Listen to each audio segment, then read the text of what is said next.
Madame, Messieurs les membres du jury, cher public, chers candidats, bonsoir. C'est un plaisir et un honneur de vous retrouver pour les quarts de finale du concours d'éloquence de l'Université catholique de Lyon. Le grand oral de l'UCLI vous souhaite la bienvenue. Que l'aventure commence et puissions apprécier les talents d'orateurs de nos 8 candidats à venir. Pour ce faire, ce soir, les candidats ultérieurement présélectionnés vont s'affronter sur le sujet suivant. Peut-on rire de tout, mais à moindre coût? Les candidats devront durant 8 minutes nous faire part de leurs réflexions en réponse au sujet. Néanmoins, des difficultés se sont glissées sur leur chemin. Ils devront incorporer à leur texte 2 mots que nous leur avons imposés 10 minutes avant leur passage par tirage au sort. Par ailleurs, la notion de la satire devra impérativement être traitée. Pour rappel, nous vous indiquons que ce concours a été réalisé dans le respect des conditions sanitaires, de distanciation sociale et du port du masque. Rassurez-vous, je suis négative au PCR. Et vous en êtes bien la preuve, chers téléspectateurs. Malheureusement, nous n'avons pas pu vous avoir avec nous ce soir. Pour votre plus grand plaisir, s'affronteront dans l'ordre Mademoiselle Amiard, Monsieur Garel, Mademoiselle Huguet, Monsieur Goudane, Mademoiselle Calmels, Monsieur Dunet, Monsieur Burgevin et pour conclure, Monsieur Ravinet. Ce soir, le grand oral de l'UCLI a le plaisir d'accueillir pour composer son jury Madame Guévier-Latou, chargée d'enseignements portant sur l'histoire des idées politiques et l'histoire constitutionnelle, mais aussi directrice pédagogique des projets personnels et professionnels de l'UCLI. Monsieur Kuok, enseignant et directeur pédagogique de l'UCLI. Monsieur Hadj, enseignant à l'UCLI et en école de commerce, mais aussi directeur de salle du Cercle de l'Union. Monsieur Pissochet, directeur de communication de l'UCLI et du marketing. Monsieur Pereira Rios, président du Cercle de convergence. Et enfin, pour conclure, Monsieur Charbonnier, responsable développement digital. Merci à vous. Alors vous, nos chers candidats, puisse le sort vous être favorable. Mademoiselle Amiard, prenez place, vous avez 8 minutes. Pour vous indiquer, 2 mots ont été tirés au sort par Mademoiselle Amiard. Citrouille et série. Allez-y, Mademoiselle Amiard.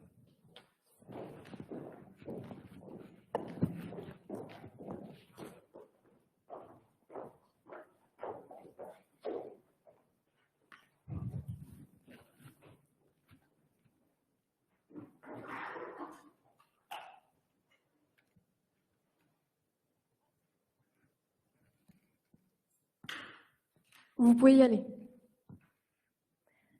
Peut-on rire de tout, mais à moindre coût? Pour vous dire, j'en ris encore. Effectivement, lorsque j'ai reçu ce sujet, j'ai immédiatement réalisé que mon éloquence allait être mise à rude épreuve durant ces 8 minutes. C'est alors qu'un dilemme s'est imposé à moi, me mettant la tête comme une citrouille. Réviser mes partiels ou parler devant un jury d'un sujet que même eux n'ont pas compris? Eh bien, vous avez la réponse. Mesdames et messieurs les jurys, je suis ravie de me présenter devant vous aujourd'hui, plus déterminée que jamais. Tout d'abord, le rire revient à l'humour en général, qui est la capacité à prendre ses distances par rapport à la réalité, à considérer le monde de façon lucide, mais avec un regard souriant, parfois faussement naïf. L'autre jour, lorsque j'ai aperçu 2 enfants pouffés de rire face au handicap d'un autre, je me serais crue comme dans une série. Qu'est-ce que j'aurais pu leur dire, si ce n'est leur expliquer que leur comportement est incorrect? Les grands riaient aux comédies de Molière, se plaisaient à lire les fables de La Fontaine, se pressaient au Barbier de Séville. C'est alors qu'un jour, j'ai enfin compris pourquoi on parlait de degrés dans l'humour. Vous voulez savoir pourquoi? L'humour. 1er degré, 2e degré, 30e degré, c'est comme l'alcool. Ça passe mieux quand on a un coup dans le nez.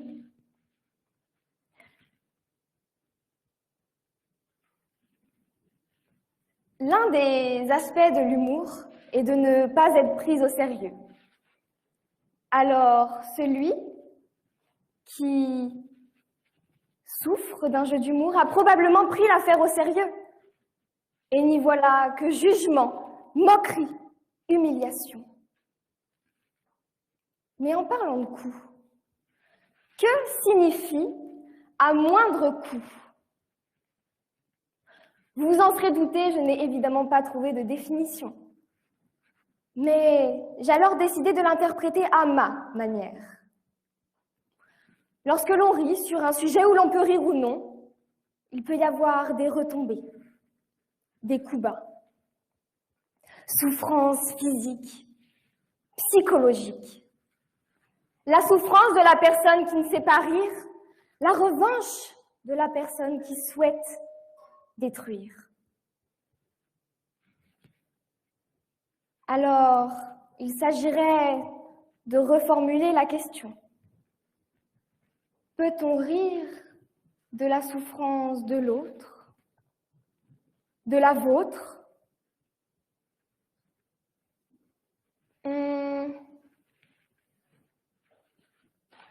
En reformulant cette question,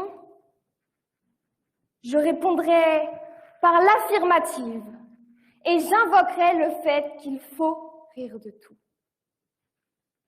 Attention, ne vous méprenez pas. Rire de tout, mais pas avec n'importe qui. Mais pas dans n'importe quel contexte. Mais pas...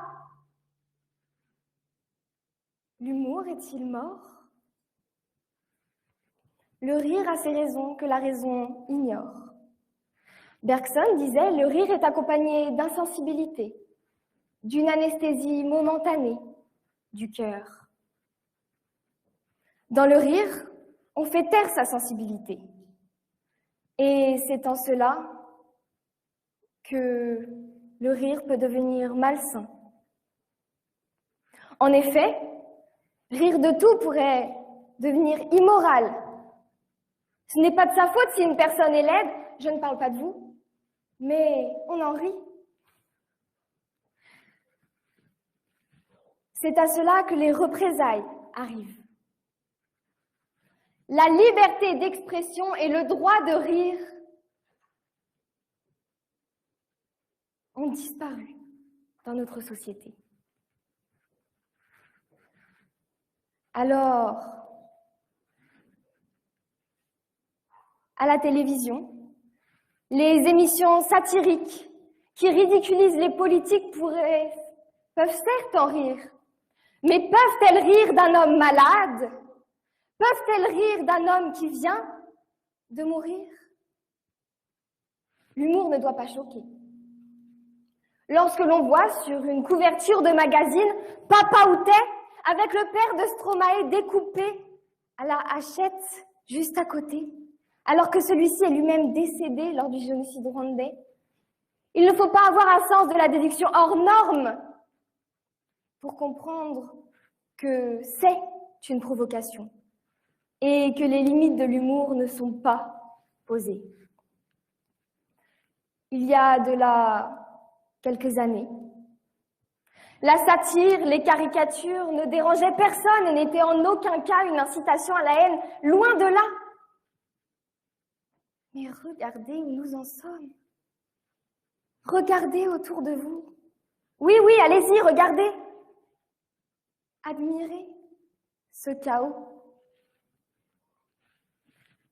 Rire de tout, mais à quel coup? Au coup de massue? Au coup de couteau dans le dos?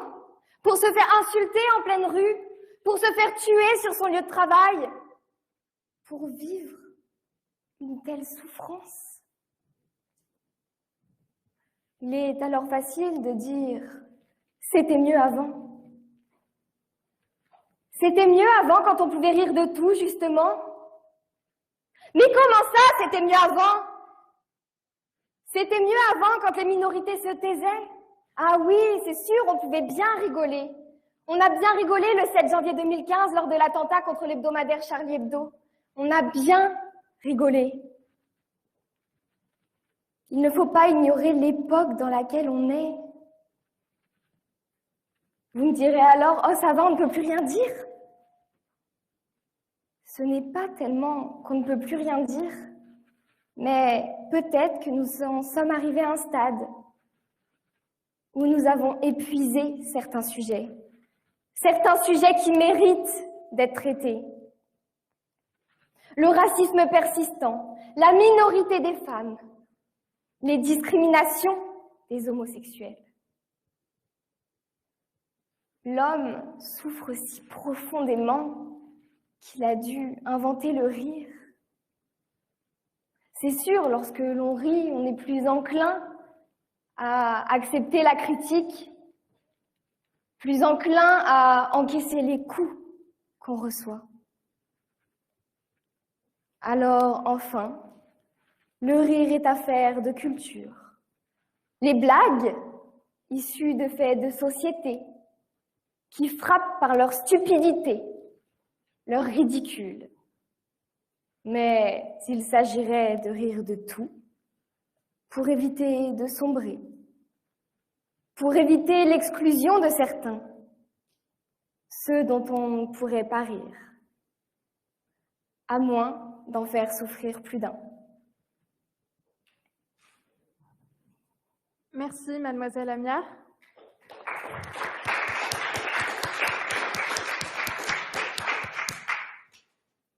Le jury, est-ce que vous avez des questions?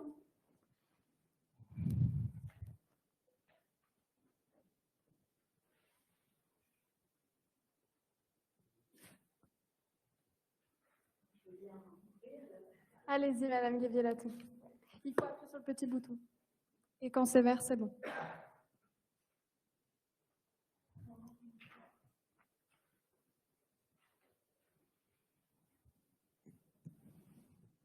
Essayez de souffler dessus.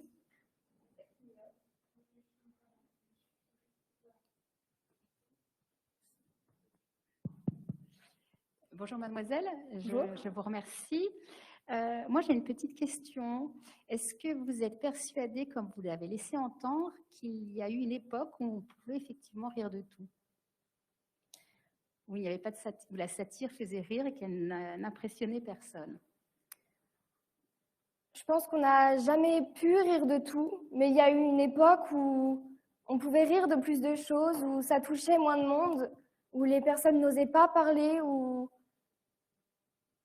et certains sujets ont été dévoilés au grand jour, certains ont pu enfin prendre la parole, et je pense que maintenant il y a des choses qu'on ne peut plus dire et sur lesquelles on ne peut plus rire, en l'occurrence. Et si vous vouliez situer cette période où, selon vous, on pouvait rire de plus de choses, vous la situeriez où?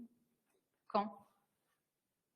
Il n'y a pas si longtemps, même il y a quelques années, je pense que ça se compte en années.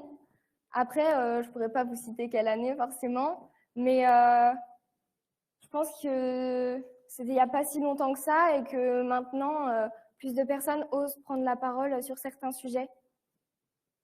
Je vous remercie, mademoiselle. Bonsoir, mademoiselle. Bonsoir. Si ça marche.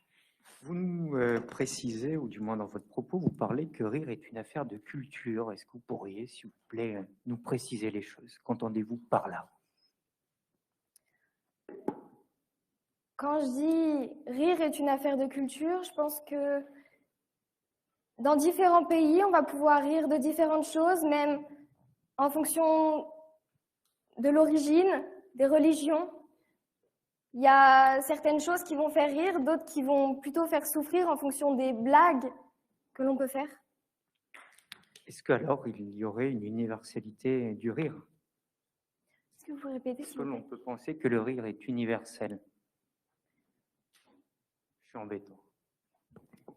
Il y a, oui, une universalité, mais certains vont rire de certaines choses, d'autres non. Donc finalement, il y a forcément des exceptions à la règle.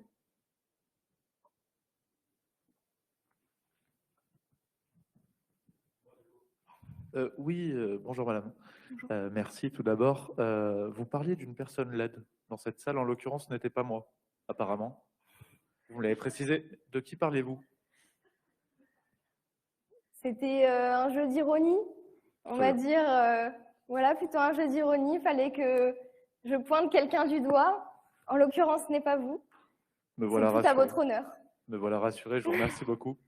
Et rassurez-moi sur un second point, vous parliez au début de vos propos du fait que vous avez choisi, à la place de vos révisions, de participer à ce concours. Vous avez quand même révisé vos partiels, rassurez-moi.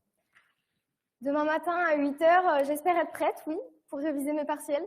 Enfin, non, plutôt composer devant ma feuille.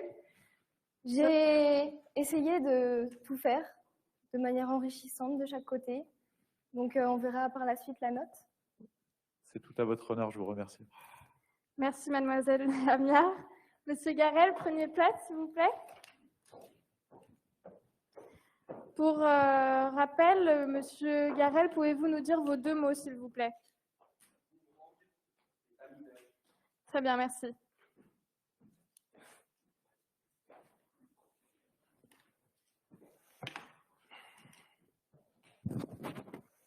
Vous avez 8 minutes. Tout d'abord, bonsoir au jury et aux spectateurs. Donc, le thème choisi par les organisateurs du concours a été « Peut-on rire de tout à moindre coût ?» En effet, le rire est un peu comme un boomerang. Il va et il revient. C'est un éclat de joie qui est spontané et en général sincère. Pour aborder ce sujet, j'ai commencé par mettre en relation le rire avec la comédie, car cette dernière est la source du premier. Bergson nous dira « La comédie a une source qui est complètement humaine, c'est-à-dire qu'elle est uniquement propre au genre, à l'être humain, excusez-moi. Donc, elle est proprement genre à l'être humain, et par conséquent, elle ne sera que présente dans notre société. Ensuite, excusez-moi. Oui, donc l'être humain, complexe et varié comme il est, il organisera différents types de comédies. On aura par exemple les comédies de mots, par exemple les comédies de gestes, enfin le comique de mots, le comique de gestes, excusez-moi, ou encore le comique de répétition. Mais on aura des autres grands genres de la comédie qui vont se démarquer. Donc je vais vous en aborder 2 ce soir. On aura par exemple la comédie de l'absurde. Donc c'est une comédie qui consiste à mettre en place donc de l'absurdité et excusez-moi. Tout ça mettre en place des situations rocambolesques et totalement inédites, et donc de briser des codes un peu préétablis au sein de la société, donc de casser l'habituel, de casser la routine, et ceci va venir emmener le rire, va provoquer le rire. Ensuite, on a par exemple la comédie qui va se baser sur les stéréotypes. Donc c'est celle par exemple qu'on verra à la télé, donc dans les séries des années 80, par exemple, soit elle va jouer avec le stéréotype, donc le casser, le tordre, l'utiliser dans divers sens, soit elle va le mettre à son paroxysme. Par exemple, quand nous avons regardé la télé, qui n'a jamais vu l'élève asiatique qui avait une note au-dessus de celle de tout le monde, le premier de la classe, qui pouvait répondre à toutes les questions sur tous les sujets. En effet, ce comique peut être hilarant s'il est fait de la bonne manière, mais il a quand même ses désavantages. Donc l'un d'entre eux est qu'il va essayer de représenter... Ce serait mieux quand même, excusez-moi. Il va essayer de représenter donc, une commune, un groupe social, et de mettre ses plus grands caractères au sein d'un seul personnage. Il y a un point positif, c'est que donc, ceci va apporter l'humour, et donc les personnes qui font partie de ce corps social vont soit s'identifier, ou elles vont se sentir rejetées, car elles ne se verront pas dans le personnage. Et donc ceci va créer en quelque sorte l'exclusion.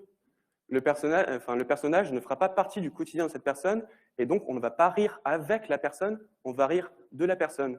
Ceci est très dangereux.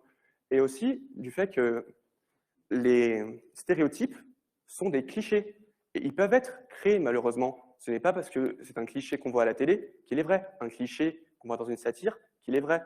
Par exemple, je dirais que, par exemple, dans l'Allemagne naziste, on avait des satires, des dessins qui mettaient les juifs et les personnes d'autres origines, donc qui les exposaient de manière dégradante. Donc, qui disaient que c'était des sortes de diables qui venaient apporter la ruine de la nation. Et ceci a créé une image très forte qui, à la fin de la seconde, enfin, qui, au cours de la Seconde Guerre mondiale, a renforcé cette image péjorative des Juifs et qui a permis, par exemple, la création des camps de mise à mort qui, comme vous le savez, ont fait plus de 6 millions de victimes. Donc, on ne peut pas réellement rire de tout. Enfin, des personnes diront que ce que j'affirme est controversé, car ça va atteindre à leur saint principe de la liberté d'expression. Toutefois, je considère que la liberté d'expression découle de la liberté en elle-même.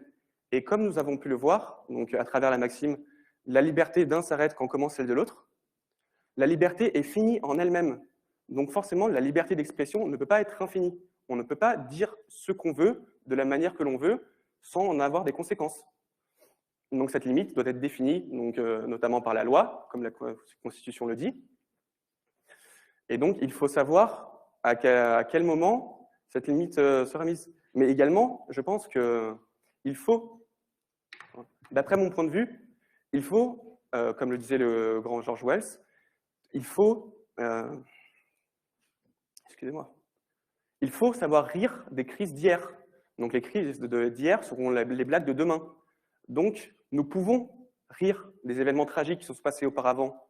Je trouve qu'il est important de savoir rire de ce qui nous a fait pleurer auparavant, mais il faut que la crise soit passée. On ne peut pas parler d'une crise actuelle de manière comique, si ce n'est pour la dénoncer. Donc, par exemple, comme le faisait Molière, avec ses satires qui stigmatisaient ses contemporains et qui dénonçaient leurs actions. De plus, certains me diront que ceci est le début de la fin de la liberté. Dès qu'on retire une partie de la liberté d'expression, c'est toute la liberté qui risque de s'en aller. C'est la liberté, enfin, toutes les libertés risquent de s'en aller, c'est le début. Et donc, je dis que cette critique, elle est infondée, car, peut-on réellement dire que qu'une personne qui fait une blague raciste, homophobe ou sexiste, elle est protégée par la liberté d'expression? Peut-on vraiment dire que quelqu'un qui incite la haine ou qui dégrade l'image d'un certain groupe ethnique, elle est dans le juste? Certains diront que ceci est le début est comme acheter un billet d'aller simple pour la dystopie décrite par George Orwell en 1984, où nous n'avons plus aucun droit et nous devons nous plier à des règles. Mais ce n'est pas vrai, car comme je l'ai dit auparavant, l'humour, c'est quelque chose d'humain. Et l'humain, il évolue au fil des années.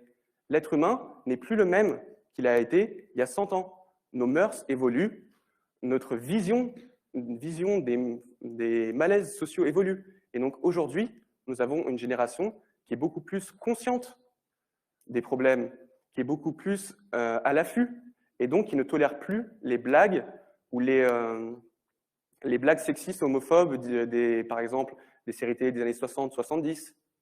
Donc, c'est un effet de société, et donc non, on ne peut pas rire de tout à moindre coup. Ce n'est pas parce que c'est soi-disant marrant ou drôle, que c'est une blague, qu'on peut aller attaquer une communauté. Et l'oppressant qui utilisera l'humour pour attaquer ce corps social, il dira qu'on lui retire sa liberté, alors que c'est lui qui nuit à la liberté d'autrui.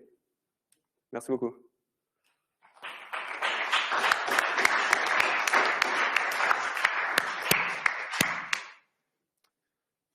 Merci, Monsieur Garel. Est-ce que le jury a une question à lui poser? Oui, Monsieur Pissochet. Alors, j'en ai deux. La première, elle est toute simple. Est-ce que vous pensez qu'il existe un humour juif? J'ai parlé d'un humour juif par hasard? Non, mais je vous pose la question. Alors, ça dépend comment on le définit. Par exemple, on peut dire que les personnes d'une communauté juive ont un humour propre entre elles. Donc, on pourrait dire que oui. Mais après, on ne peut pas dire qu'il y a un humour qui est basé que sur les personnes juives. C'est pas vraiment... ça dépend du contexte surtout. Je ne commande pas. Est-ce que La Cage aux Folles vous fait rire? Est-ce que vous l'avez vu, ce film? La pièce de théâtre, plutôt, avant. Non, excusez-moi, je ne l'ai pas... Vous ne connaissez pas. Tombe à l'eau. Monsieur, vous nous parlez de rire, ce qui nous a fait pleurer avant. Est-ce que vous auriez des exemples? Je vais me tromper. Je voulais dire que, excusez-moi, le rire et la pleure sont diamétralement opposés, en fait. Et donc, ce qui nous a fait pleurer auparavant peut aujourd'hui être une source de rire. Par exemple, on peut avoir un humour autodépréciatif et rire d'une tragédie qui s'est abattue sur nous auparavant. En suivant donc... Il y a une question encore. Ah pardon, je vous ai pas vu, excusez-moi. Merci pour votre intervention déjà. Moi, juste une question, parce que vous avez évoqué le fait qu'on ne peut pas rire des crises actuelles, il me semble. Sauf, on peut en rire, mais tout en les dénonçant. Je pense que, par exemple... Excusez-moi, mais est-ce qu'on peut rire du Covid, du coup? Alors, moi, j'irais dire qu'on peut rire du confinement, de la situation en soi, mais pas forcément du virus, car quand on se rend compte qu'il a dépassé les 1 million de morts, c'est presque de l'irrespect. Parce que, par exemple, moi, je ne me verrais pas aller rire du sida ou du cancer. Est-ce que vous êtes prêt à vous auto-censurer, du coup? Oui, parce que quand on accepte de vivre en société, on court le risque, par exemple, on se limite dans notre liberté. Enfin, à travers le pacte social, on se met d'accord du fait que, par exemple, si on fait des choses qui sont contre la norme sociale, on peut aller en prison. Et ça, on l'accepte. Donc pourquoi on n'accepterait pas d'être limiter nos propos pour qu'ils n'heurtent pas une autre personne?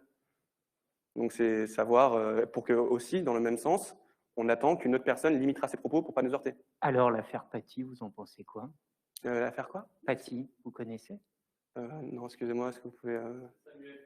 Ah, la Paty, excusez-moi, j'avais pas compris. Donc ça, c'est de l'extrémisme. Et donc, ce n'est pas Samuel Paty qui a fait une erreur, par exemple. Lui, il a appris l'esprit critique à ses élèves. Et donc, ces charges, elles sont, moi je trouve, et d'après la République, elles sont dans les limites de ce que la liberté d'expression accepte. Et donc, c'est l'extrémisme religieux qui en est le coupable. Et donc là, ce n'est pas la liberté d'expression qui doit être remise en question, c'est vraiment tout le fondamentalisme religieux qui se met en place en France. Merci, Monsieur Garel. Merci à vous. Merci de m'avoir écouté. Mademoiselle Huguet, s'il vous plaît. Est-ce que vous pouvez nous rappeler vos 2 mots, s'il vous plaît? Mes 2 mots sont iceberg et embuscade. Merci.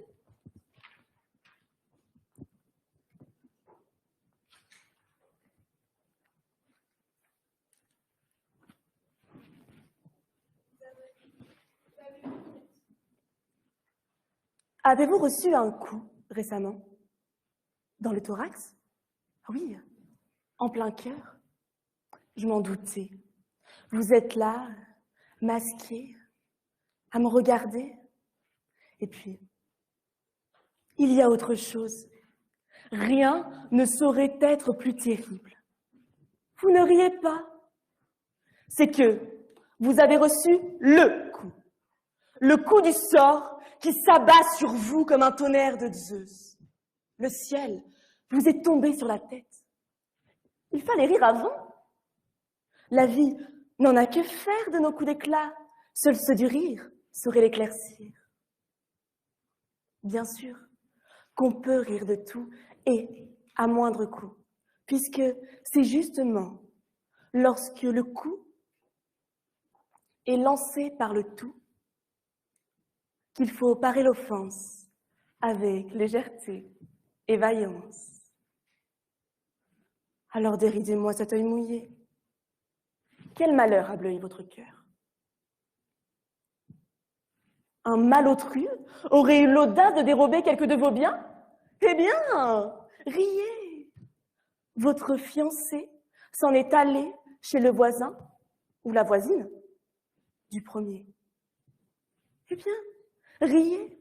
Moi aussi, vous savez, je suis là, debout, devant vous, et j'ai peur. Mais qu'importe, rions pour amoindrir le coup. Il faut rire de tout. Bien sûr que la vie est cruelle, mais si le rire existe, c'est pour la rendre belle. Il faut rire de tout. Il faut, comme un besoin, une nécessité, une prérogative inviolable. Il faut rire de tout ou vous vous noierez sous vos larmes.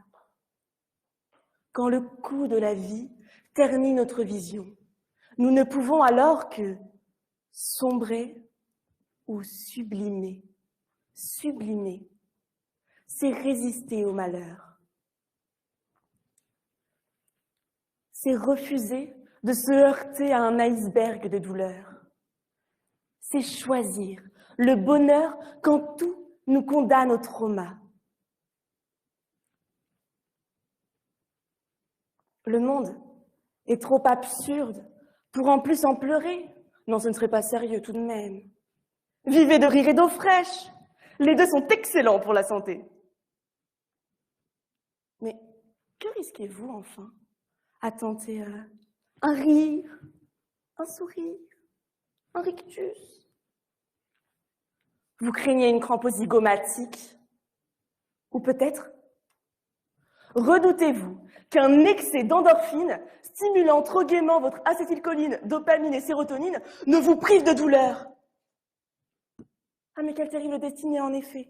Plus de stress, plus de souffrance, et encore, je ne vous ai pas parlé de ces miracles sur la mémoire.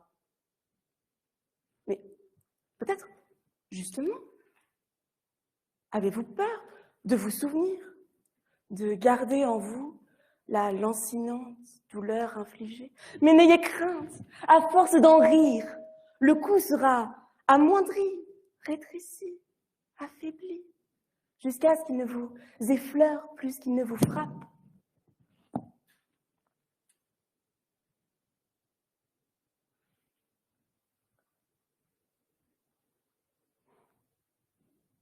Le rire, c'est un pouvoir qu'on exerce sur soi et sur le monde, parfois. C'est l'arme du pacifiste. Il répond au coup sans emporter. Rire face à l'adversité. Rire, même quand tout est à déplorer. Rire quand on ne peut parler. La satire sauve sans périr, sans violence, jamais. Alors, plutôt que des bombes, battons-nous à grands coups de gaz hilarant. Ce serait un moindre coup, croyez-moi.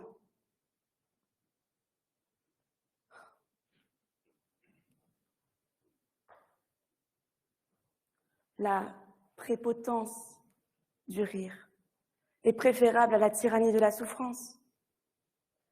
Et si vous persistez à croire au retour de bâton d'un rire trop bien lancé, je vous laisse peser le prétendu danger d'un sourire face à la violence de son absence. Ah non, je ne vous ai pas compris.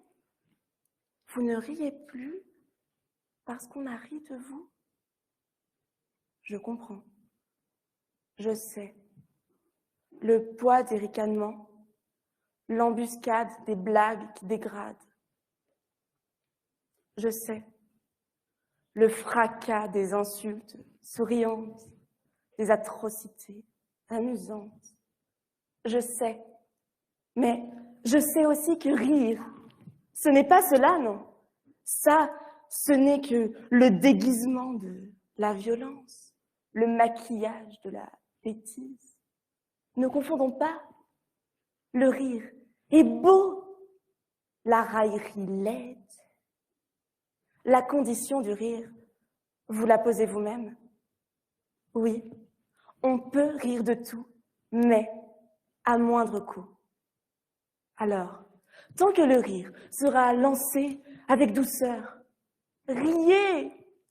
Mais lorsqu'il se voudra comme une main prête à frapper, cessez. Vous ne rirez plus, vous vous moquerez.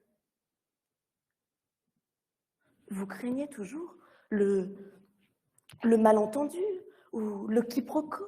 Mais alors quoi? Proscrire le rire comme la peste ou le choléra? Ce satané bonheur contagieux qui refuse de se tenir bien droit. Cette danse de l'âme et du cœur, abandonnant tout lyrisme pompeux comme je vous en fais là. Depuis quand la joie est-elle devenue grave? Depuis quand la vie n'appelle que les larmes? Bon, vous êtes rassurés, vous verrez. D'ici quelques fous rires, l'échymose sera indolore. Et n'hésitez pas à revenir me voir la semaine prochaine si d'autres questions vous taraudent. En attendant, je vous prescris de rire de tout et à moindre coût. À gorge déployée, jour comme nuit, riez de nous, de cette vie, de ce qui donne à pleurer. Sublimez les rimes tragiques. Esclaffez-vous des souffrances pour ne plus les souffrir. Égayez-vous des violences pour les rendre jouissances. Il n'y a qu'ainsi que vous pourrez les combattre sans coup. Rire, c'est avancer sans frapper. Rire, c'est transformer la douleur en douceur. Rire, c'est vivre, envers et malgré tout. Alors, tant que nous serons condamnés à vivre, rions, ça vaut le coup.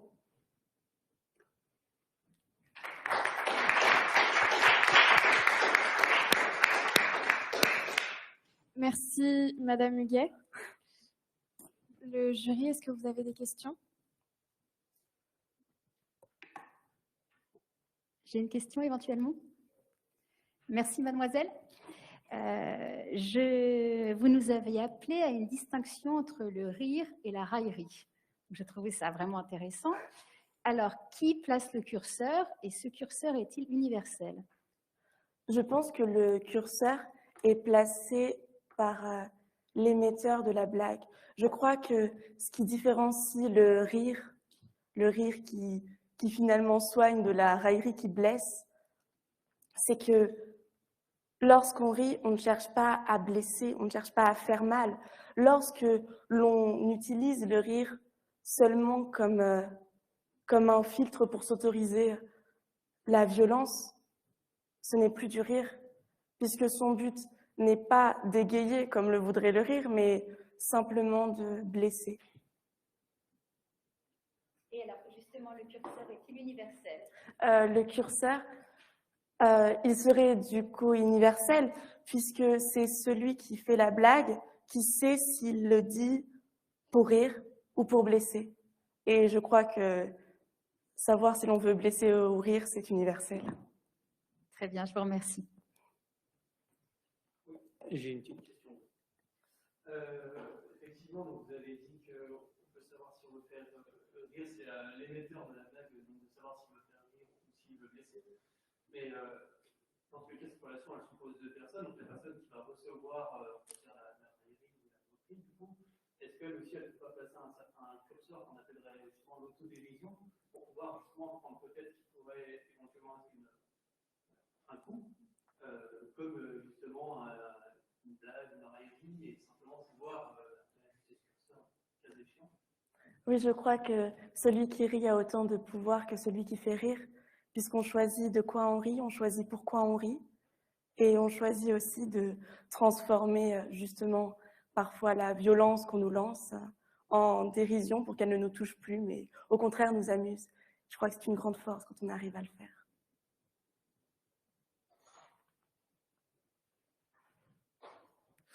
J'ai une dernière question, madame. Vous parlez, je vous cite, « Vivez de rire et d'eau fraîche ». Paradoxalement, ne pensez-vous pas que 3 mojitos fraises et 6 coupes de champagne permettent de déclencher ce que l'on appelle le fou rire? C'est possible, mais je vous conseille quand même de boire un peu d'eau à côté, parce que pour le corps, c'est meilleur, mais rien ne vous empêche de rire, même sans alcool. Merci, c'est parfait. Merci, mademoiselle. Monsieur Goudan, prenez place. Vous nous rappellerez vos mots, s'il vous plaît. Alors, boomerang et série. Merci.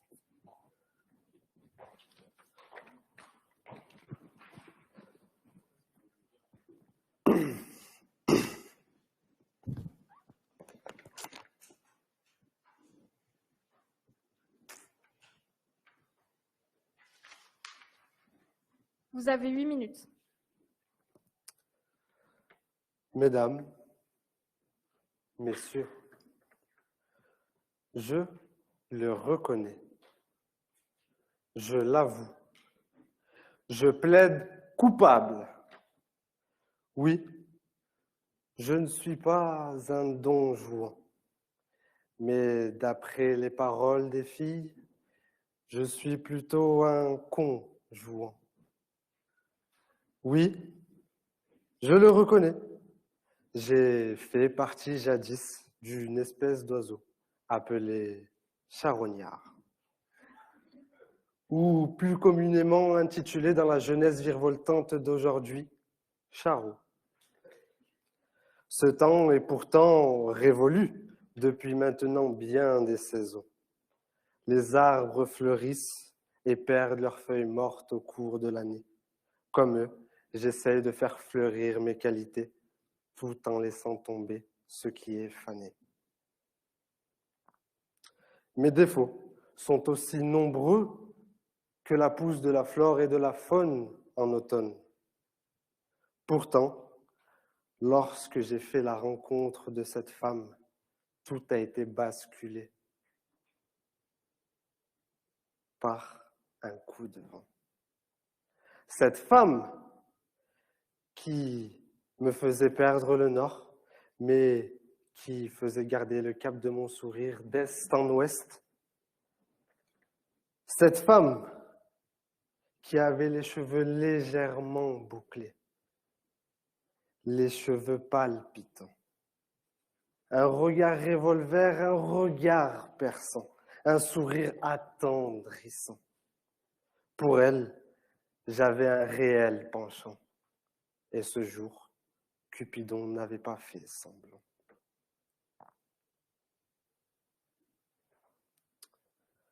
Alors j'espérais voler son cœur, tel un hold-up, sans armes, seulement mes mots pour toucher son âme. Un revolver où les balles se trouvent être des lettres pouvant trouer la peau pour se loger près du cœur. Sérieux, j'utilise les termes hold-up, voler, armé. On pourrait croire que je fais la campagne de Daesh. Heureusement que je suis un berbe et que BFM ne se trouve pas en fond d'amphi. Sinon, j'aurais probablement été vu comme le prochain Kadhafi. Erroné. Aussi erroné que les informations de ces chaînes télé. Je n'étais décidément que le plan B. Et 2 semaines plus tard, à mon amie, elle fut fiancée. C'est la vie que j'ai décidé de mener, celle de me faire friendzoner. Dans ce journal qu'est ma vie, on peut l'assimiler à une série. On peut y lire humour et satire. Et je pense qu'au vu de la situation, j'ai été un canard enchaîné. Assez rigolé. On va parler d'islam ce soir. Non, mais je rigole. Calmons-nous. On m'a tout simplement dit que c'était le meilleur moyen pour attirer l'attention. Et si ça peut vous rassurer, je ne serai muni que de mes mots et de mes rimes. Mais alors, pouvons-nous réellement rire de tout? Et ça, à moindre coût. On se pose la question. Vous me connaissez, j'y réponds. Un compromis. Un compromis semble pour moi la meilleure des solutions. Oui, un compromis. Depuis que j'ai fait une mauvaise blague à mon frère et que j'ai goûté à une sacrée correction. Rabelais écrit dans Gargantua que le rire est le propre de l'homme. Le rire reflète un état d'esprit, une émotion humaine unique et incontrôlable. Ce rire est perçu comme de la gaieté, de la joie, mais on oublie que le rire peut être synonyme de malaise et de douleur. Faire rire, c'est faire oublier. Quel bienfaiteur sur la terre qu'un distributeur d'oubli, nous dit Victor Hugo. Rire, au final, ce n'est qu'oublier pour tout reconstruire le temps d'un instant. Schadenfreude. Ce mot signifie littéralement en allemand le plaisir du dommage. Ce plaisir que l'on ressent en contemplant le malheur des autres. Ce sentiment peu avouable dont on a déjà tous fait l'expérience. Oui, vous, et même vous, probablement.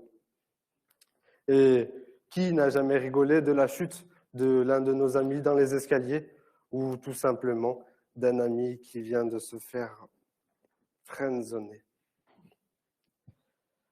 Mais ne nous voilons pas la face. Que serait un humoriste sans provocation, sans sujet qui fâche? Il ne serait qu'un Bouddha artiste. Et nonobstant ces sujets fâcheux qui reviennent comme un boomerang, il ne faut pas oublier que ce ne sont que des sujets qui passaient par là. Comme pour Charlie, on peut rire, on peut mourir de rire, que l'on soit adepte ou non. La moquerie, pour certains, n'est qu'une histoire de ton. Un éclat de rire n'est pourtant qu'une forme d'extériorisation, d'un bonheur profond. Et pour d'autres, n'est qu'une forme d'abjection, vue parfois comme un manque de considération, ou même une accumulation d'aberrations qui ne mériterait que la soustraction à cette équation. Une prise de conscience peut changer la donne. On n'oublie pas que c'est Dieu qui prend et c'est lui qui donne. Mais alors, pourquoi la parole de Dieu donnée a été retirée? Tout simplement car la sensibilité de chacun, on se doit de respecter. Des suicides chez les plus petits, le harcèlement pour rigoler. Combien de « non mais c'est pour rire », ces blagues remplies de haine. Dans la société, j'ai rapidement compris que je n'étais qu'un petit beurre au sourire de BN. La liberté sera toujours la seule victorieuse au sein de cette arène. Toute tentative pour la supprimer restera vaine. Sous cette peine, on se rappelle que la violence n'en vaut pas la peine.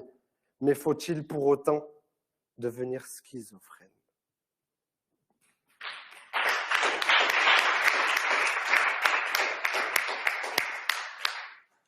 Merci. Le jury, est-ce que vous avez des questions? Est-ce que vous avez écrit un poème? Comment? Est-ce que vous avez écrit un poème? Un poème. Est-ce que votre texte prend la forme d'un poème? Ouais, ou... un petit peu, surtout la fin. C'était à souligner. Bonsoir monsieur, moi j'ai une question, excusez-moi, j'ai plus de 30 ans et du coup je ne sais pas ce que ça veut dire friendzoner. J'ai pas la ref. Alors, friendzoner, c'est avoir des sentiments amoureux envers une personne qui, celle-ci, vous considère tout simplement comme un ami. Ça va.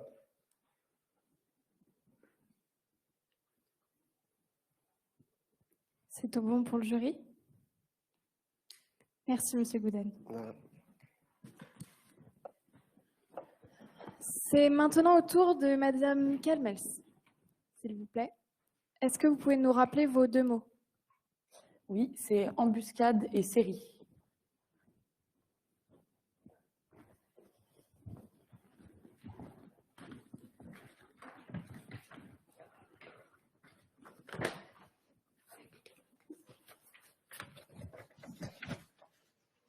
Ça ne tient pas.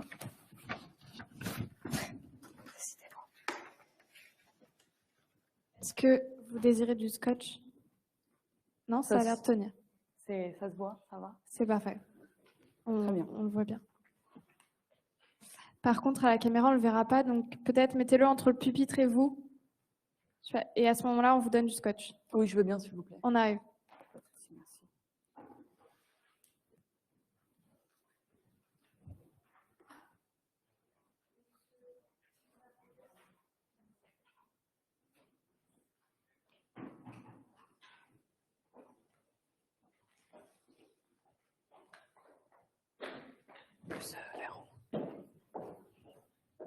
Où c'est joli.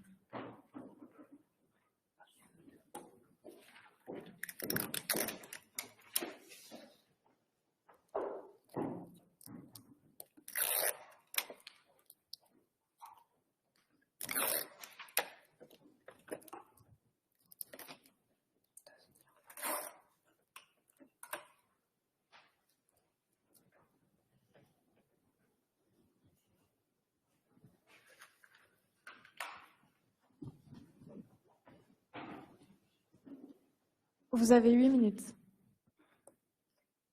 Lactinoa marceena, diffusum kinei. Cette phrase ne veut absolument rien dire, mais c'est la conviction avec laquelle j'ai eu à l'énoncer qui vous a persuadé, je l'espère, de son existence.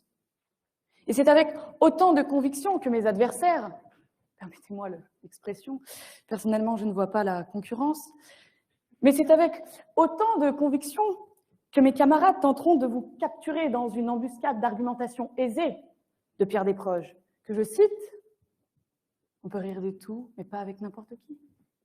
Je leur laisse cette facilité car je quiers un peu plus de l'analyse sur le sujet.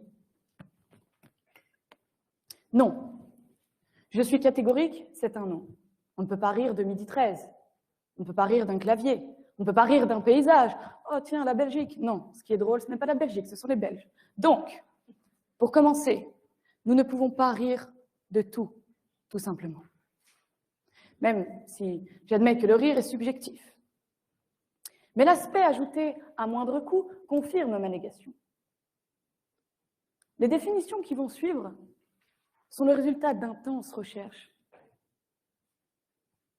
J'ai débusqué pour vous les mots les plus justes pour définir le sujet, à la hauteur de votre prestige.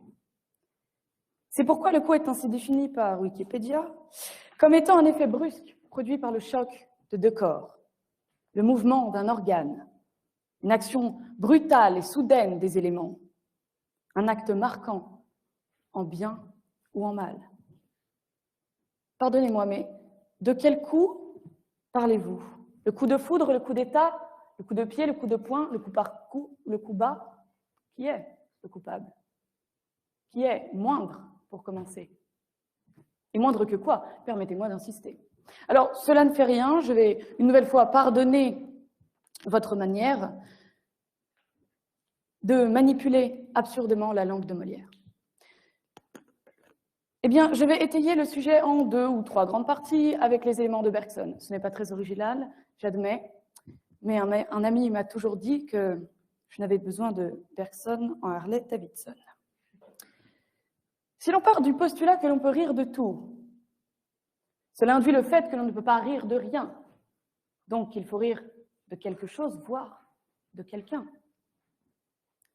Induisant la dimension de la moquerie, puisque Bergson nous dit bien que ce qui est risible est proprement humain.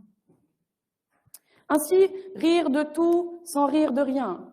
Si tout, finalement, ce n'est rien, on peut rire de tout en riant de rien, mais rire de rien, est-ce vraiment rire? Et surtout, à quel prix rire de tout? Dans une nation qui se victimise à tout instant, mais qui dit rire de tout, mort ou vivant, j'aborde une nouvelle fois l'hypocrisie de certains hommes qui rient aux éclats, mais riront moins si cela touche leur personne. Certainement, certainement. Vous me direz qu'il faut retrouver l'autodérision. Mais vous n'êtes pas attentif à la question. Allez-y, riez, riez, riez de moi, riez de vous, riez des autres. Qu'importe, après tout. Mais l'addition du rire moqueur, du rire sincère, du rire jusqu'aux pleurs, impactera forcément à différents degrés l'un d'entre nous dans son intégrité.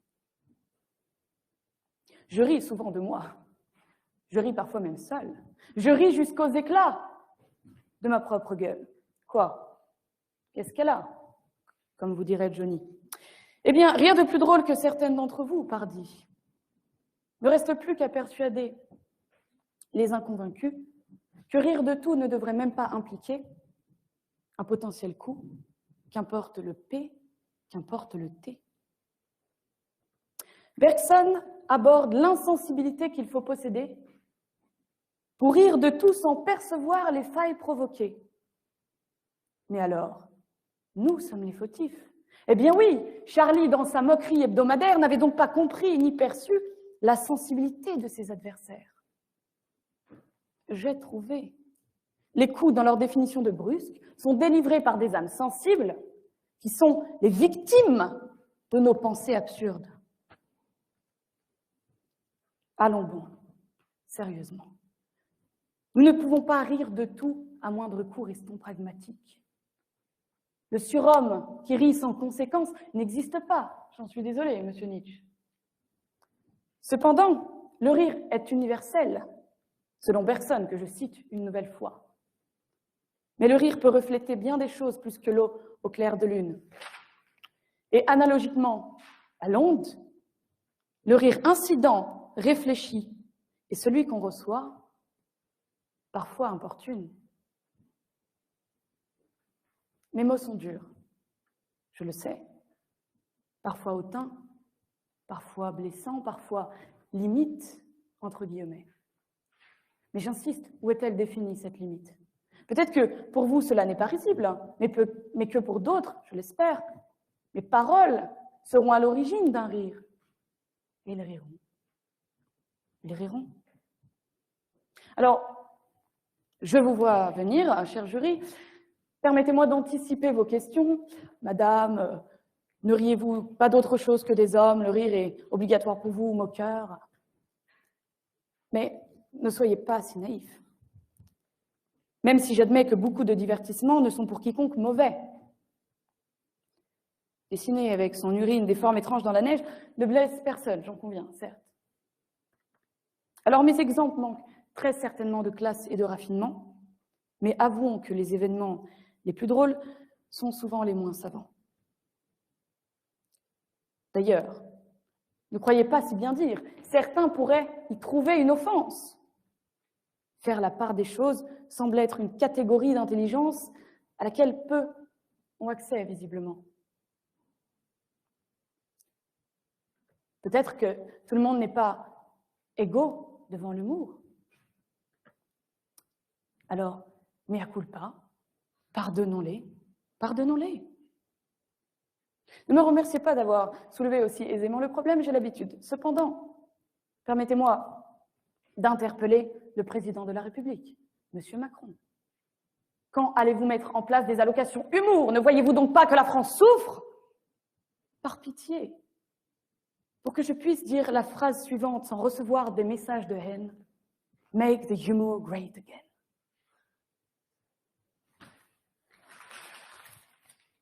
Ainsi, je terminerai en citant Romain Gary. L'humour est une affirmation de la dignité, une déclaration de la supériorité de l'homme face à ce qui lui arrive. C'est pourquoi, mesdames, messieurs, que j'exige sans conditionnel que la promesse de l'aube éclaircisse l'humour éternel. Merci.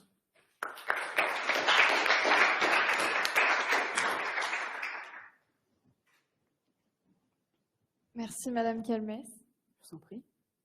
Le jury, est-ce que vous avez des questions?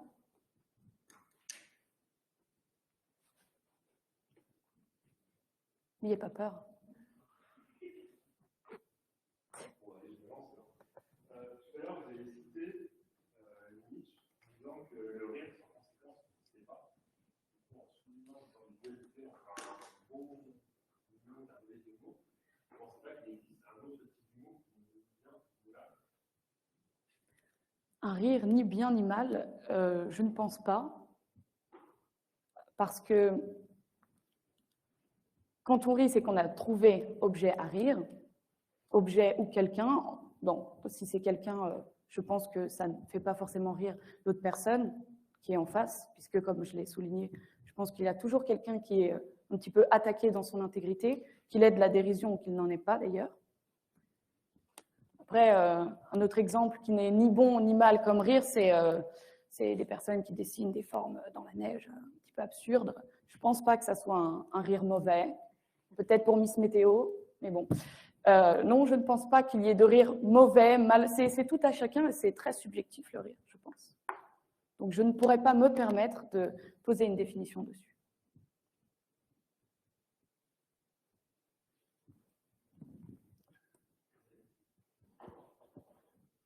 J'ai une question plus personnalisée. Vous êtes de l'ESTBB. Est-ce que vous pensez que la directrice de l'ESTBB est quelqu'un de drôle? Joker. C'est en direct. C'est en direct. Si je vais être de retour à la fac lundi, je me concentre. Je ne la connais pas très personnellement. J'ai eu l'occasion de lui parler quelques fois. Sourire aux lèvres. Donc, après, est-ce que sourire, c'est être drôle? Je ne pense pas. Donc, d'après ce que j'ai vu, je vais affirmer que la directrice de l'ESTBB ne m'a pas fait rire pour l'instant. C'est un appel, Madame Hardy. Faites-moi rire. Je vous en conjure, faites-moi rire. Hardy. À l'attention de Madame Hardy, elle voulait dire que vous étiez brillantissime. Donc j'avais une question pour vous. Vous parliez du fait que ce n'est pas la Belgique qui est drôle, ce sont les Belges. Effectivement. Marc Dutroux est-il drôle? Déjà, quand on a un nom pareil, c'est assez facile d'être marrant. Mais je vous avoue, je suis sincèrement désolée, mais c'est pas trop ma génération. Alors, je le connais pas bien, Marc Dutroux. Vraiment, je ne mets pas de distance, hein, mais voilà, je suis née après les années 2000, du coup, c'est un petit peu compliqué. Mais les Belges me font beaucoup rire. Je pense qu'ils sont drôles aussi parce qu'ils ne s'alimentent pas qu'avec de l'eau, peut-être. Mais les Belges sont très drôles. Êtes-vous en train de nous traiter de vieux, en fait, les membres du jury? Mais vous dites traiter de vieux, mais vieux n'est pas une insulte. Hein. Si vous êtes vieux, c'est comme ça. Il ne faut pas avoir honte. Hein. Pas de souci avec ça. Je vous en prie. Concernant votre dessin, est-ce que vous pouvez nous en dire plus? Eh bien, la thématique imposée était la satire, la voilà. Voilà. C'est nouvelle coupe pour nouvelle vie, vous voyez. J'avais les cheveux bien plus courts. C'est on peut appeler ça une caricature qui a été réalisée au mariage de ma cousine. Je raconte ma vie un petit peu personnelle, mais ce n'est pas grave. Et je trouve qu'elle n'est pas si caricaturale que ça, parce que vous notez les petites cernes ici qui se retrouvent juste là. Non, plus sérieusement, je pense que c'est important de savoir rire de soi. J'adore rire de moi-même. Et je m'aime beaucoup, mais j'adore rire de moi-même. Je pense qu'on rit beaucoup aussi des gens qu'on aime, donc c'est pour ça peut-être que je ris beaucoup de moi. Enfin, et cette caricature, vous savez, elle est affichée dans ma chambre. C'est pour vous dire à quel point je l'aime. Et je me rappelle tous les jours que non, je ne suis pas belle, non, je ne suis pas dans les standards de beauté. Mais je sais qu'au fond de moi, il y a beaucoup de choses que je peux montrer. J'ai beaucoup de charisme aussi, vous pouvez le dire. Hein. Mais non, plus sérieusement, c'est vraiment important de savoir rire de soi. Et cette caricature me rappelle tous les jours que quand je reçois des critiques sur mon accoutrement, sur ma manière de parler, ma manière de rire, ma manière d'interpeller les autres, que je suis quand même quelqu'un d'exceptionnel. Merci. Nous le partageons. Merci, madame. Je vous la laisse peut-être, non? Non, merci. Non. Et rappelez-vous que la beauté, c'est subjectif. Monsieur Dunet?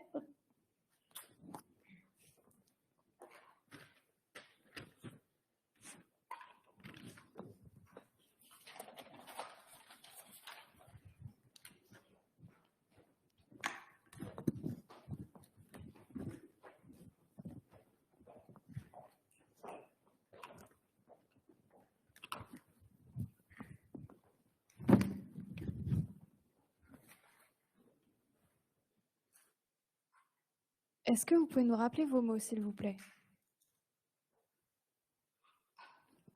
Oui, mes mots sont monocycle et citrouille. Vous pouvez enlever votre masque.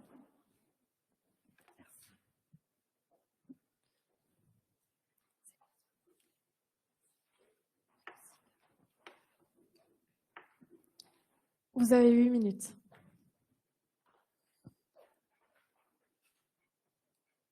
J'ai une requête à vous faire. Si un jour, nous sommes amenés à nous rencontrer lors d'un événement où nous serions bien coiffés, bien habillés, chaussés de nos plus beaux souliers. Bref, un enterrement. S'il vous plaît, ne venez pas vers moi la larme à l'œil pour me dire combien vous êtes désolé. Non, préférez plutôt me clamer votre meilleure farce à base d'un gang de citrouilles qui viendrait à mon repas de Noël sur des monocycles, jaloux que je passe mes soirées d'Halloween comme n'importe quelle autre soirée. Espérez au plus profond de vous que dans un moment si sombre, je puisse esquisser un léger sourire. Et si contre vents et marées, vous arrivez finalement à me faire rire, alors ne vous concentrez pas sur les regards emplis de jugement, mais soyez satisfaits du travail bien fait. Ne vous méprenez pas. Je suis conscient que ma demande est un peu singulière, qu'elle vient heurter votre sens moral et peut-être même vos mœurs. Bon, à mon humble avis, les mœurs constituent ces choses présentes sur Terre, aussi utiles qu'un président sous la 4e République. René Coty, si tu m'entends. Le rire, au contraire, est indispensable à notre existence. C'est ce mouvement de la bouche qui peut se diffuser sur tout notre visage, une expression qui peut illustrer notre gaieté ou une tension nerveuse intense. En ce moment, je pourrais rire 2 fois. Alors, on pourra m'objecter que les mœurs permettent de vivre en société, d'être policé. Mais je vous répondrai que c'est le rire par l'humour qui permet d'être civilisé. Laissez-moi vous expliquer. Quel est le point commun entre un match de boxe, le journal télévisé quotidien, et moi qui me suis fait éconduire par cette fille hier soir alors que je tentais tant bien que mal de la séduire? Alors, je vous arrête. Il ne s'agit pas d'une quelconque ressemblance physique entre Yann Barthès et moi-même, qui serait aux antipodes de n'importe quel boxeur. Non, disons plutôt que dans ces 3 situations, nous sommes face à un combat. Lorsque le boxeur utilise ses poings pour s'attaquer à son adversaire, Yann Barthès et les chroniqueurs qui l'accompagnent utiliseront l'humour. Quant à moi, je n'ai rien contre cette fille, bien au contraire.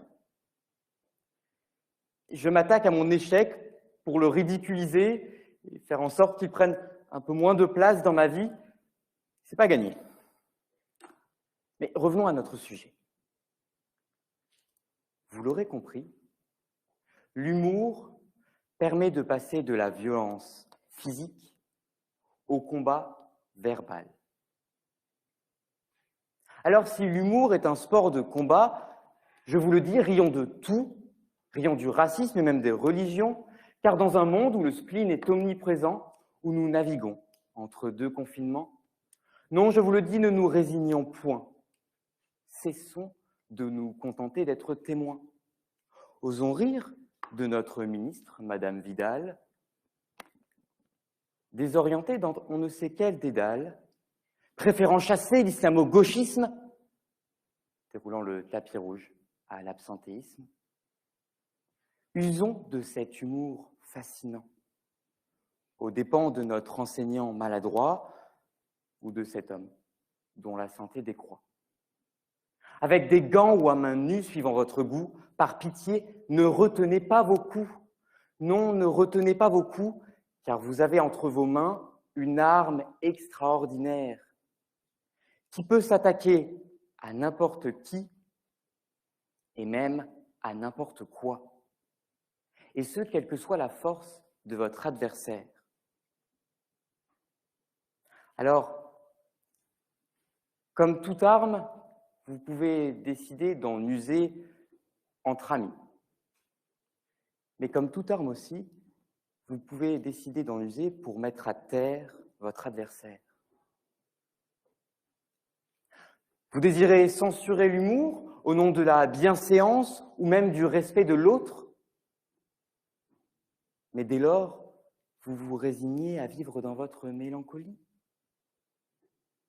L'humour est une de ces choses qui permet à chaque être humain, quel que soit son niveau d'études, quelle que soit son origine familiale, de s'attaquer au terrorisme, à la maladie et même à la mort.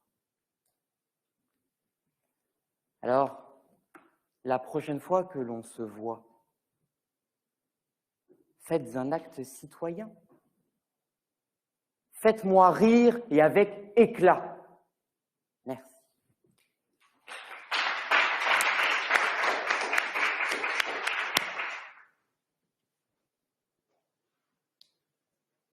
Merci, Monsieur Dunay.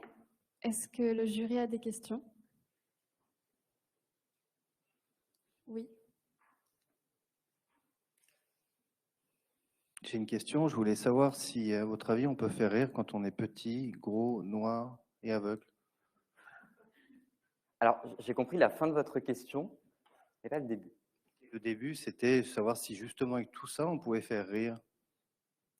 En étant soi-même petit, gros, noir et aveugle.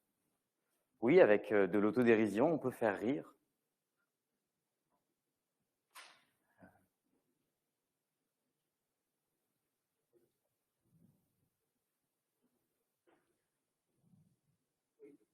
Je voulais juste savoir, donc du coup, vous semblez être plutôt pour le fait de pouvoir rire de tout, ce que j'ai compris, donc sans limite. Si on rebondit un petit peu avec ce qu'ont pu dire vos camarades plaideurs tout à l'heure, du coup, pour vous, il n'y a pas de limite, il n'y a pas spécialement de curseur en fait au rire, simplement, tout le monde doit rire, simplement, et sans compter les coups. Justement. Alors oui, je pense qu'on peut rire de tout, mais je vous ai prévenu, on peut rire entre amis lors d'un combat amical, et pour qu'il soit amical, encore faut-il que la personne en face de nous ait consenti à cet humour.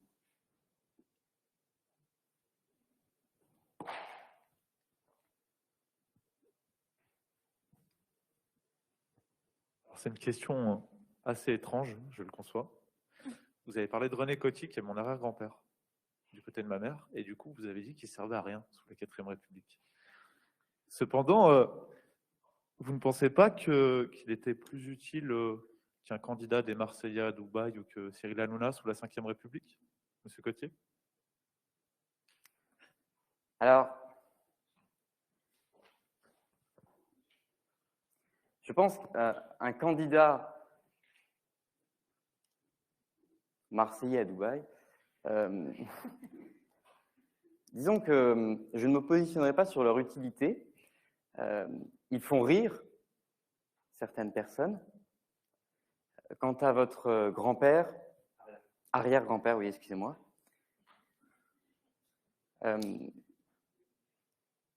je n'ai pas ri de lui, j'ai ri de sa fonction. Je pourrais rire de lui, mais en l'occurrence, j'ai ri de sa fonction. Je ne le connais pas assez pour rire de lui.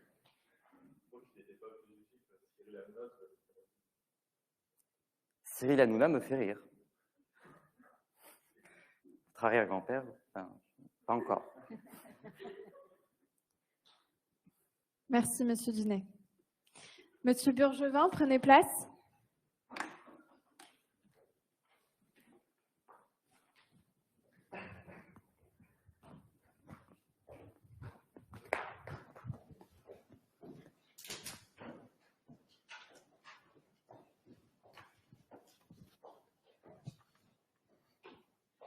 Est-ce que vous pouvez nous rappeler vos 2 mots, s'il vous plaît? Mes mots sont orchestre et, encore une fois, série. Eh bien, décidément, merci.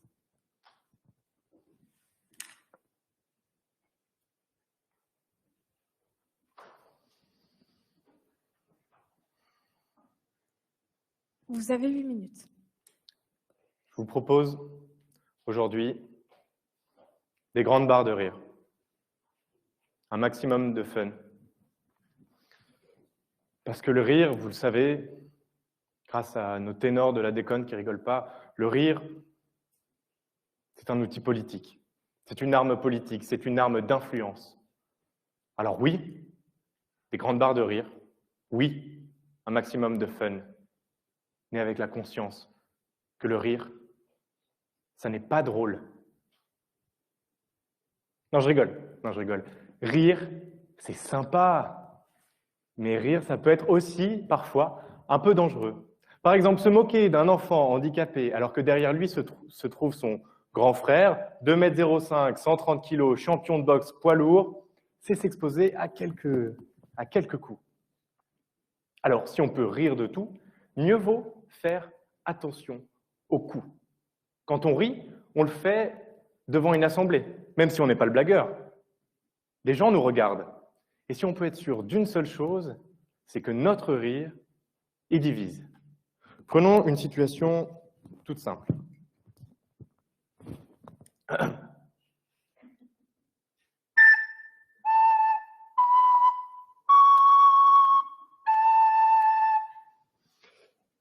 Merci. Après cette piètre prestation, 2 solutions s'offrent à vous. Soit vous riez du son instable que mon corps produit avec ce magnifique instrument. Dans ce cas-là, vous riez parce que c'est surprenant, parce que c'est moche. Soit vous vous insurgez de l'irrespect de la musique dont je fais preuve. Et dans ce cas-là, vous êtes musicologue. Les premiers trouvent les seconds snobs et rabat-joie, et les seconds trouvent les premiers puérils et irréfléchis. On voit là la subdivision. Là vient la satire. En fait, les coups du rire viennent des personnes qui vous entourent. Si vous êtes au siège de l'association des défenseurs d'amateurs de flûte à bec, je peux vous dire que vous ne vous en sortirez pas à moindre coup. Au contraire, si vous êtes à l'association contre les flûtes à bec, là, votre rire, il prendra une mesure satirique. Il deviendra viral et vous le répandrez autour de vous. Rire pour pas cher, c'est facile. Rire pour la paix, c'est un peu plus délicat. On peut rire de tout à moindre coût, à condition de bien choisir les gens qui rient autour de nous, à bien choisir son public. Qui rit? Pourquoi? Voilà des questions qui peuvent nous permettre de contrôler le monde. Aussi, j'atteste, petit malin, que vous moquez de cet instrument baroque qui a permis au plus grand génie de composer des chefs-d'œuvre immortels est un acte d'indécence.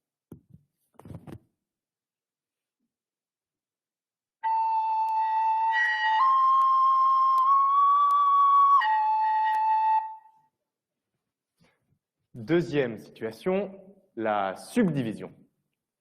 Si vous riez maintenant, c'est soit parce que définitivement c'est moche, soit parce que vous êtes toujours aussi surpris de me voir relever ma cravate, ou alors vous vous abstenez dans la conscience de ce que je viens de vous dire, ou alors vous vous abstenez en restant sur vos positions premières et avec la certitude que je vous soutiens. On voit ici que le rire subdivise. Il a divisé, il a subdivisé maintenant. La question de la possibilité de rire à moindre coût, elle est politique, certes, mais elle est aussi sociale. Elle est philosophique. Elle touche notre liberté. Pas la liberté qu'un lycéen va défendre dans la rue. Non, la vraie liberté, celle qui nous élève. Dans la conception de Spinoza, c'est agir en conscience de ses déterminismes. Agir en connaissance de cause. Je ris plus quand je connais les enjeux de mon rire. Je ris plus quand je sais que je ne vais pas être blessé à la fin de mon rire. Je ris plus lorsque je connais les enjeux. Alors rassurez-vous, souvent il n'y a pas plus d'enjeux que le simple fait d'être heureux. Alors n'hésitez pas, riez, soyez heureux.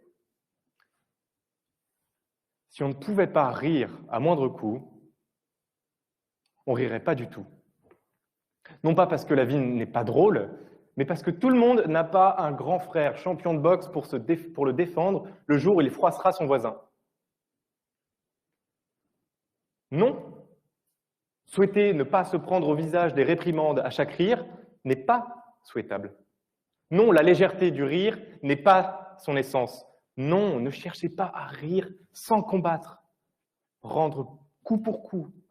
On rit, on se prend un coup, on rend, on se bat.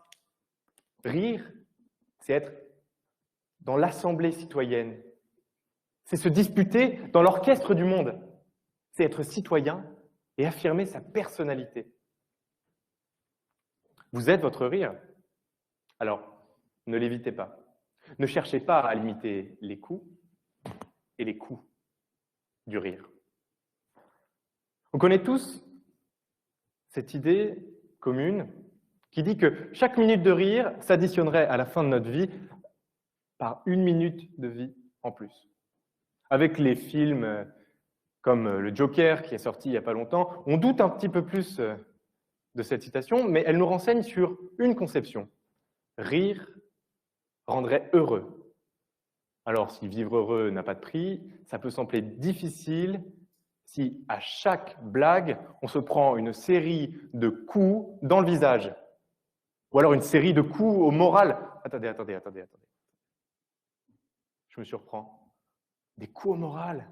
Mais oui, des coups au moral, un coup au moral. Ne cherchons pas à modérer les coups au moral s'ils sont positifs. Il n'est pas souhaitable d'accuser le coup du rire.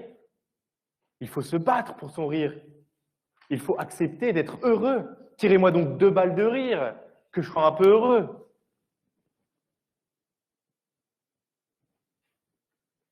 De ce point de vue-là, on a un peu envie de sauter dans une débauche de lyrisme.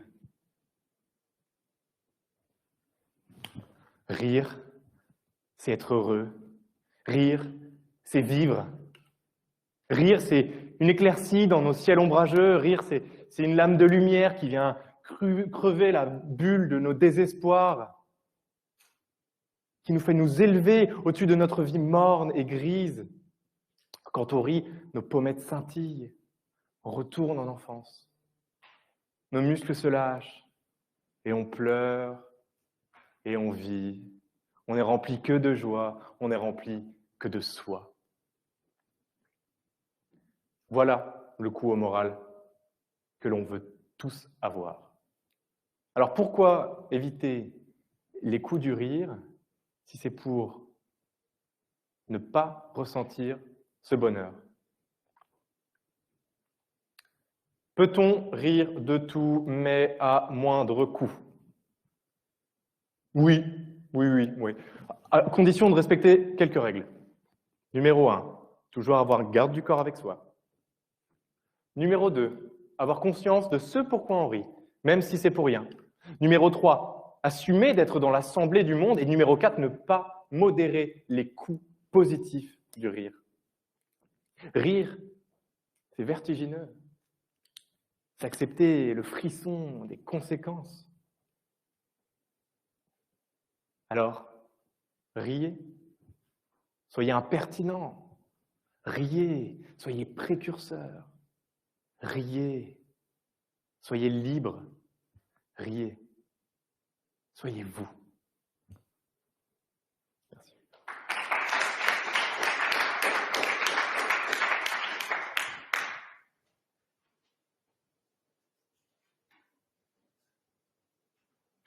Merci, monsieur.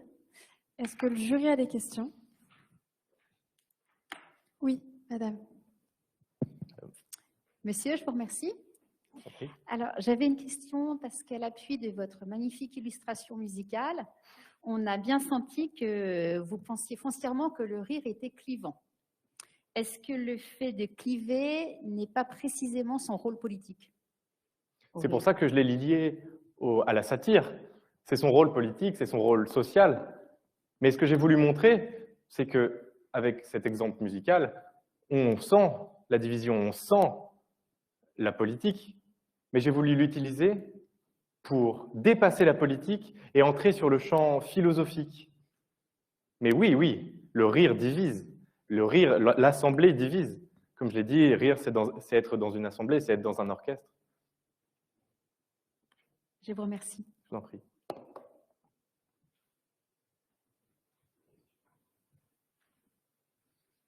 Est-ce qu'un étudiant, vous êtes en lettres modernes, c'est ça? Bien sûr. Est-ce qu'un étudiant en lettres modernes a le droit de rire d'un sketch de Cyril Hanouna? Vous savez, un étudiant en lettres modernes a souvent des péchés coupables, des plaisirs coupables. Alors oui, je pense. Ça n'est pas mon cas, mais vous savez, on est nombreux en lettres, j'en connais, qui n'auront pas peur de rire devant Cyril Hanouna et qui l'écriront et qui seront heureux de l'assumer. Et je pense qu'un étudiant en lettres rit d'autant plus devant Cyril Hanouna qu'il est conscient qu'il regarde Cyril Hanouna et qu'il sait pourquoi il rit. Parce qu'il a lu d'autres choses et qu'il a connu d'autres rires. Oui, merci pour votre prestation.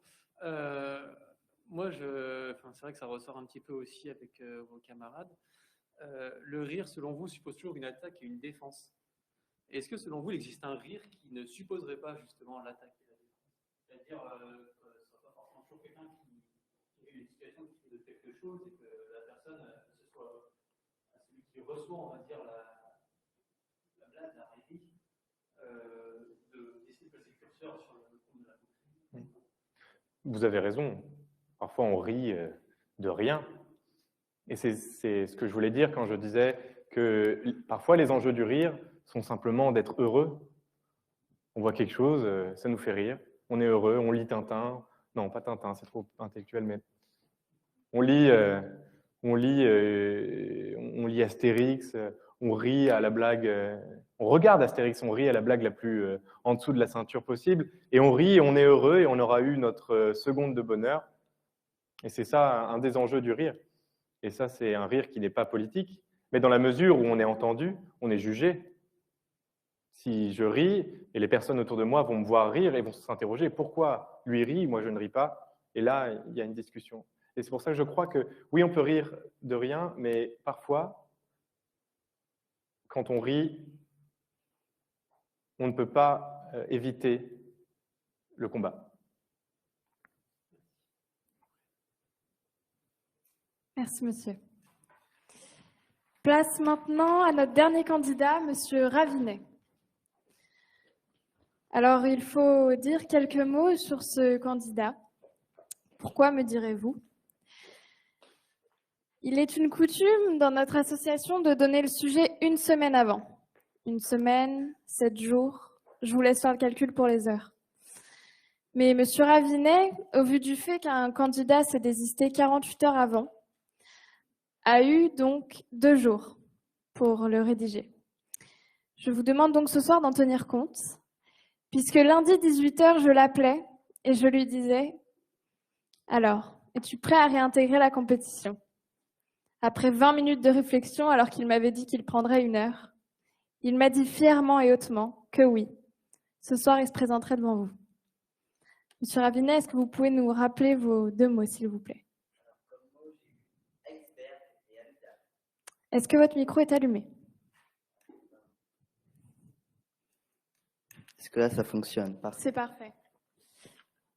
Monsieur Ravinet, vous avez 8 minutes. Bonsoir à tous. Tout d'abord, avant de commencer, j'aimerais dédier ce discours à Benoît Auzé, sans qui rien n'aurait été possible ce soir. Ex-candidat à la gloire procurée par la victoire de ce concours, Benoît s'étant désisté, je suis présent devant vous ce soir afin de vous déclamer mon discours, pas dénué de sens. Alors Benoît, ce discours c'est pour toi. Merci frérot, à jamais dans mon cœur. Pour ceux qui n'auraient pas saisi l'idée, j'ai été repêché, comme on dit dans le milieu. Ayant été éliminé au premier tour, alors que mon discours, que je caractériserais d'exceptionnel, a été mis de côté. Trêve de plaisanterie, revenons-en à nos moutons. Sans liberté de blâmer, il n'est point d'éloge flatteur, affirmait Pierre-Augustin Caron de Beaumarchais. Proverbe extrait de la fameuse pièce de théâtre « Le mariage de Figaro ». Ce slogan de la célèbre revue de presse « Le Figaro », mon journal préféré, journal de droite, transmis par mes parents évidemment. Alors oui, on vote Sarko à la maison, mais on ne change pas une équipe qui gagne. Et cela dit, ne vous inquiétez pas, papa n'est pas impliqué dans des affaires de corruption. Outre ce proverbe typiquement français qui mettait en avant l'idée que sans liberté de critiquer, l'éloge perd de son sens, La critique permet donc une plus grande franchise, caractérisant un moyen d'être honnête, mais peut-être qu'aujourd'hui, il n'est plus bon marché de critiquer. Ce proverbe rejoint notre thème principal. Peut-on rire de tout, mais à moindre coût? Mesdames, Messieurs les jurys, chère Assemblée, voilà une question, chère Assemblée, voilà une question fort subtile et particulièrement intéressante. Mais avant d'essayer de répondre à celle-ci, il convient de définir ce qu'est le rire. Rire, c'est ce qui permet à l'être humain de se sentir bien. Faire rire, c'est parfois rendre heureux. Faire rire, c'est parfois remonter le moral. Faire rire, c'est piocher le mot amygdale ou amygdale dont je ne connais pas la signification et dont je ne connais pas la prononciation. Faire rire, c'est aussi le proverbe « femme qui rit à moitié dans son lit ». Et pour ma part, j'essaye de faire rire les deux, comme ça vous maximisez vos chances. Visiblement, ça ne fonctionne pas souvent. Alors voilà, oui, nous devons rire. Que ce soit un rire gras, un rire jaune, un fou rire. Il nous faut ce petit moment de gaieté qui nous procuré par mille et une raisons afin d'illuminer notre journée. Enfin bref, vous l'aurez compris, comme les produits laitiers, rire est bon pour la santé. Au fond, le rire constitue l'essence même de l'homme. Que serions-nous sans le rire? Des êtres complètement monotones et miséreux? Cependant, il convient de dire que le rire a des limites, car peut-on rire de tout aujourd'hui? Est-ce que ce rire connaît-il une limite? Alors, c'est des questions qu'on se pose tous les jours, j'imagine. Donc, on peut comprendre que rire de tout à moindre coût, signifierait que si l'on retient ses coups, si l'on est mesuré dans ses propos, alors nous pouvons nous autoriser à aborder tous les sujets. Des blagues entre amis autour d'un verre, aux arguments que nous avançons lors de débats, jusqu'à se moquer d'événements tragiques ayant eu lieu. Rire des religions qui aujourd'hui caractérisent des sujets particulièrement sensibles et irritables. Dans une société où chacun peut se sentir attaqué et vexé par les affirmations tenues. Tout cela dépend de l'intensité de nos propos. Ces mêmes propos qui peuvent choquer, susciter l'indignation. Peut-on rire à l'égard de n'importe qui, mais aussi rire de tout avec n'importe qui, du professeur de philo au premier passant venu? Avant toute chose, je pense qu'il est important qu'avant de rire des autres, il est préférable de rire d'abord de soi-même.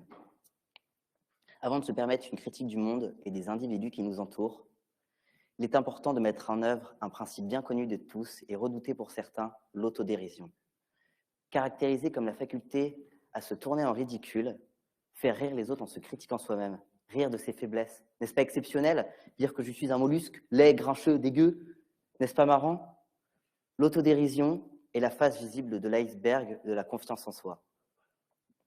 Par conséquent, si l'on garde un minimum de retenue, en étant peut-être un peu provocateur sur les bords, et tout en gardant une part de finesse, eh bien nous pouvons nous permettre de critiquer.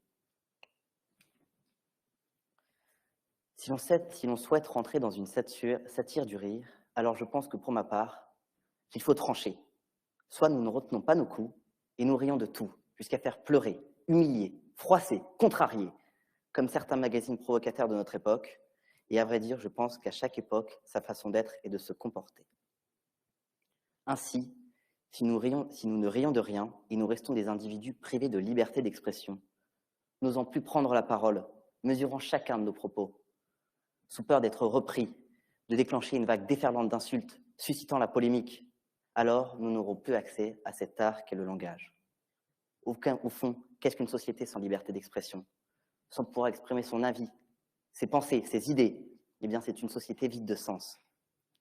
Cela va de pair avec la maxime « la liberté des uns s'arrête là où commence celle des autres ». En effet, comment la liberté des uns peut-elle nuire à celle des autres?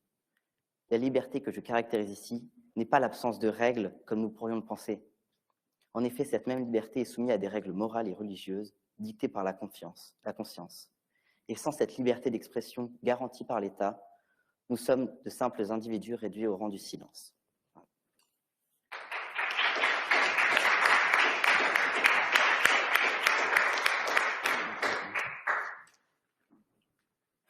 Merci, monsieur.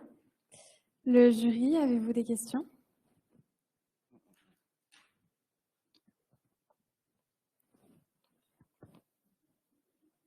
J'ai une petite question.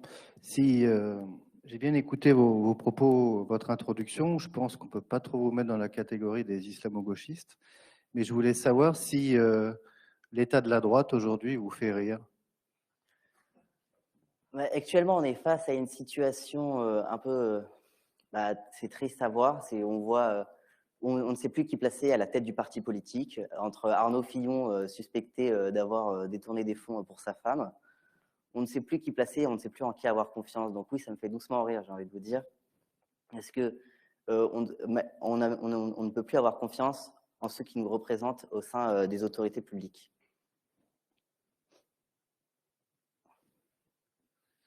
Et oui, concernant cela, vous nous avez dévoilé votre attachement à Nicolas Sarkozy. Cependant, imaginez-vous en soirée privée, lors d'un dîner, avec une belle bouteille de vin rouge. Préférez-vous dîner pour rire, hein, on est dans le rire, avec Nicolas Sarkozy ou François Hollande? Et pourquoi? Je pense que ce sont tous deux personnages avec de multiples facettes à découvrir. François Hollande étant connu pour sa superbe, comment dire, sa belle façon de faire face au chômage, et Nicolas Sarkozy avec ses problèmes d'argent. Donc je pense tous deux ont beaucoup de chance à me dire et à me dévoiler sur le système financier et les paradis fiscaux. Mais ça reste à voir. Je pense que je choisirais François Hollande, qui est un être qui me paraît fort sympathique en dehors de son travail.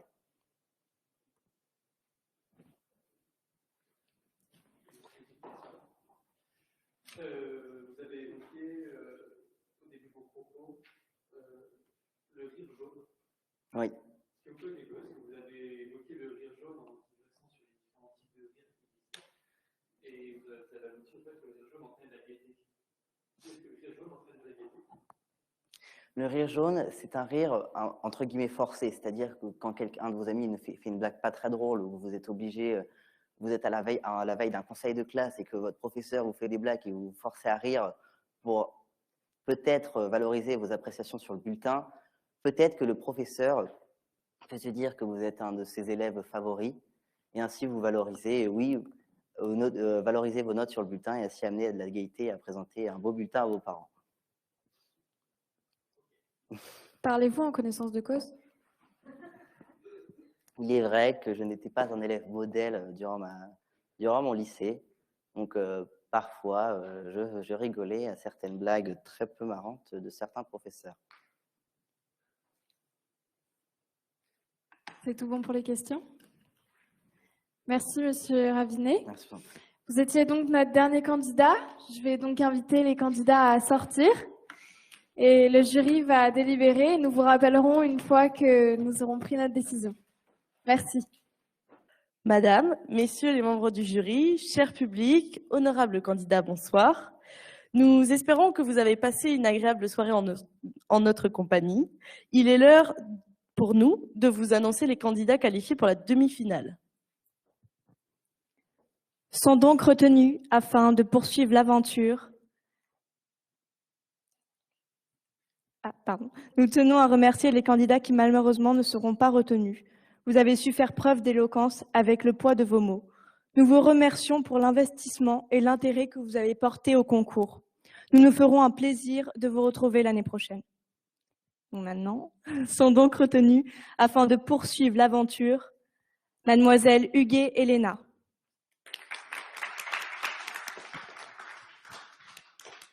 Monsieur Burgevin Paul-Émile.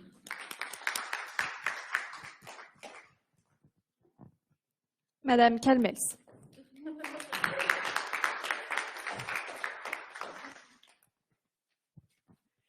Et Monsieur Ravinet-Syriac.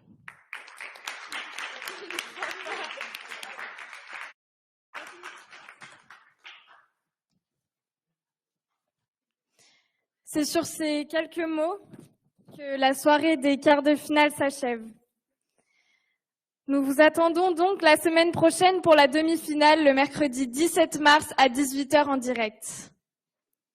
De manière éloquente, le grand oral de l'UCLI. Merci.